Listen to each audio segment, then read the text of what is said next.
La app per smartphone o tablet dal tuo store o dal sito radiolibertà.net. Cosa aspetti?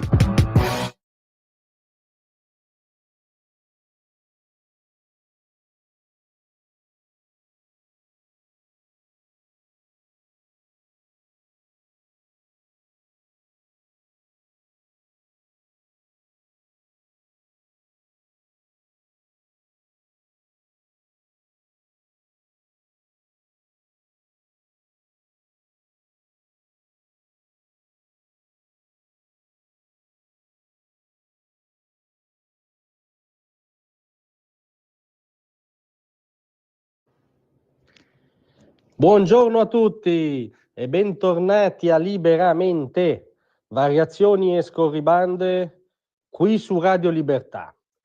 Allora la parola d'ordine odierna è Meloni alza il tiro e basta guardare i giornali del gruppo Gedi che, come sapete, sono il termometro dell'alfabeto del mainstream. Aperturona di Repubblica, giudici, Meloni alza il tiro. La Stampa, editoriale di Alessandro De Angelis, ecco perché Giorgia adesso alza il tiro. Insomma, il mood di giornata è questo: la Presidente del Consiglio improvvisamente e in modo incosciente si è messa ad alzare il tiro contro la magistratura. Ora noi capiamo tutto, capiamo le esigenze della propaganda mascherata a giornalismo serio per il ceto medio riflessivo progressista, però a tutto c'è un limite. Però oggi è il caso di ricordare che ad alzare il tiro in questo paese è da più di 30 anni certa magistratura, soprattutto inquirente, che agisce ritenendosi portatrice di una missione politica, addirittura salvifica per il paese. Questo fu ab origine la sbronza giustizialista e giacobina di Tangentopoli, ad esempio, con la Procura di Milano che organizzava conferenze come un partito, con un uso abnorme della carcerazione preventiva finalizzata a ottenere confessioni, con l'idea di dare la spallata a un sistema, cosa che in effetti fu la spallata a un sistema che aveva 1000 difetti, storture, ma che insomma aveva tenuto per decenni l'Italia in Occidente. Non si perseguirono singoli reati, si diede la spallata ideologica a un sistema senza neanche mascherarlo, e da lì in poi fu un alzare il tiro permanente. La magistratura, questo tipo di magistratura, ha sempre solo alzato il tiro contro Silvio Berlusconi, ovviamente. Ma ricordate la famosa dichiarazione di Antonio Di Pietro: io quello lo sfascio. La magistratura italiana alzò il tiro contro Berlusconi quando gli recapitò l'invito a comparire mentre presiedevano in conferenza internazionale a Napoli, in modo spettacolare, minando e facendo saltare il suo primo governo.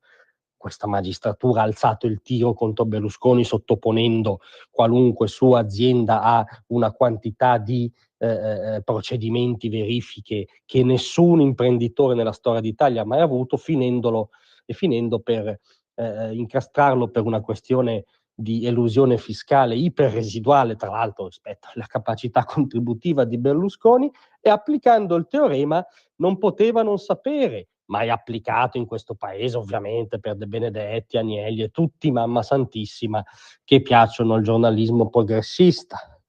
Cioè, questo tipo di magistratura a un certo punto ha alzato talmente il tiro che ha deciso che doveva esplicitamente perseguire una linea politica che lei riteneva sbagliata, a cui lei si contrapponeva ideologicamente, e quindi è stato l'assalto alla linea politica di Salvini, anzitutto da ministro del governo giallo-verde, la linea politica dei porti chiusi, è stata la follia del processo Open Arms per sequestro di persona, quando Salvini attuava quella politica che oggi in varie gradazioni tutti gli stati europei stanno attuando, perché tutti si stanno rendendo conto che è follia accogliere sic e simpliciter chiunque.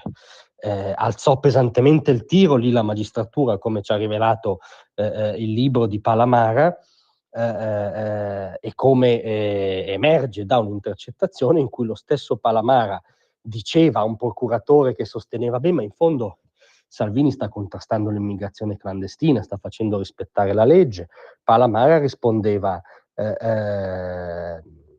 sì, hai ragione, ma in questo momento dobbiamo colpirlo. Non era alzare il tiro quello. La magistratura italiana alza il tiro ogni volta che la politica si arroga il diritto di fare se stessa, il diritto di riformare il paese, il diritto di riformare anche la giustizia. L'ultima carnevalata rispetto alla ventilata separazione delle carriere, la protesta con la Costituzione in mano, è stato un alzare il tiro completamente fuori dalle competenze della magistratura, che ha invaso le competenze della politica. La magistratura italiana sta alzando il tiro, indagando mezzo governo, anche lì per una decisione tutta politica, che ha a che fare piuttosto con la ragion di Stato, ma non certo col codice penale. Quindi è più di 30 anni che la magistratura ideologica, interventista, politicizzata, comunque che esonda dal proprio ambito, in questo paese alza il tiro. Non prendeteci in giro. Grazie a tutti, ma rimanete con noi perché nella nostra intervista settimanale parleremo anche di questo.